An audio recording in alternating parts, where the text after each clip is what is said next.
Islamic দৃষ্টিকোণ থেকে শূকর খাওয়া একদম নিষিদ্ধ, কিন্তু চায়না বা জাপানের শূকর খাওয়া বা রান্না জনপ্রিয়তা পেয়েছে বহুকাল আগের থেকেই।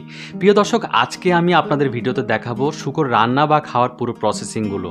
প্রথমে কাটা ও প্রসেসিং করা শূকরটি একটি স্টেইনলেস স্টিল বা শিকের মধ্যে সেট করা হচ্ছে এটি রান্না করার জন্য। তারপর একটি বড় বলের মধ্যে এটি রেখে তার মধ্যে রাখা গরম পানি শূকরের পুরো গায়ে ঢেলে দেওয়া হলো, অর্থাৎ গরম পানিতে এটিকে ভিজিয়ে দেওয়া হচ্ছে জীবাণুমুক্ত করার জন্য। এই পুরো কাজটি ধৈর্য সহকারে করা হয়ে থাকে। শূকরের পেটে নাড়ি ভুঁড়ি না থাকলেও তার কান কিন্তু ঠিকই রেখে দেওয়া হয়েছে, কারণ তাদের কাছে এটা সুস্বাদু খাবারের মধ্যে একটি। তারপর এর মধ্যে ব্রাশ দিয়ে সয়া সস বা তেল দিয়ে মেখে দেওয়া হচ্ছে। পরিশেষে এটিকে নিয়ে যাওয়া হচ্ছে একটি স্টেনলেস স্টিলের করা একটি ঘরের মধ্যে, যেখানে আগুন দিয়ে সেক দেওয়ার জন্য ব্যবস্থা রয়েছে।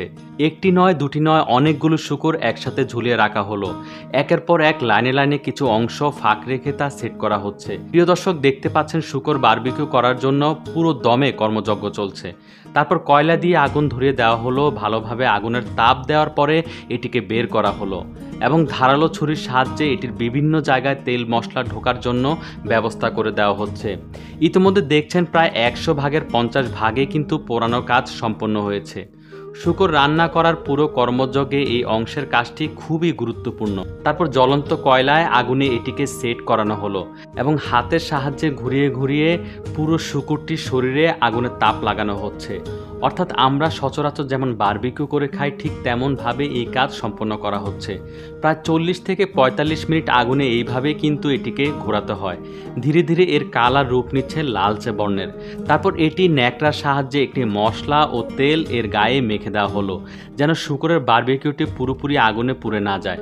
সাথে সিক্রেট মশলা ও ব্রাশের সাহায্যে ছিটিয়ে দেওয়া হচ্ছে এর গায়ে। প্রায় বেশ খানিক মশলা প্রয়োজন পড়ে পুরো আস্ত গোটা শূকর বারবিকিউতে। পরিশেষে এটিকে নিয়ে যাওয়া হচ্ছে এবং শিক থেকে বের করা হচ্ছে খুব সাবধানতার সহিত। প্রিয় দর্শক, দেখতে পাচ্ছেন শূকরটি প্রায় কমপ্লিট।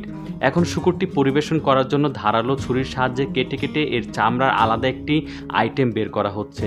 ভেতরে সেদ্ধ মাংসগুলো হচ্ছে আরেকটি আইটেম।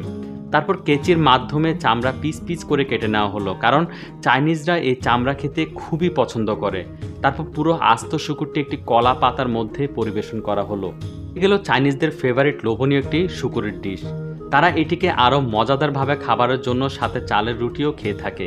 প্রিয় দর্শক, ভিডিওটি ভালো লাগলে লাইক কমেন্ট শেয়ার দিতে ভুলবেন না। এই পর্যন্তই, দেখা হবে পরে কোনো ভিডিওতে। সে পর্যন্ত ভালো থাকবেন, ভালো রাখবেন, টাটা।